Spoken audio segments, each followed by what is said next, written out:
Hi everyone, welcome back. Today I'm going to show you simple but powerful tips to instantly improve your iPhone camera quality. No extra apps needed. First, open Settings, scroll down, and tap Camera.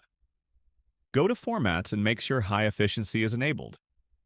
If you have a Pro model, turn on Apple Pro RAW for the best photo quality. Next, go back and tap Record Video. Set your video to 4K at 60 frames per second if available. This will give you sharper and smoother videos. Now, tap Record Slow-Mo and choose the highest resolution possible. Then go to Preserve Settings and turn on Camera Mode and Creative Control so your settings don't reset every time you open the camera. Back in Camera Settings, enable Grid and Level.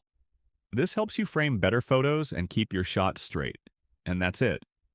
Follow these tips and your iPhone photos will look sharper, cleaner, and more professional.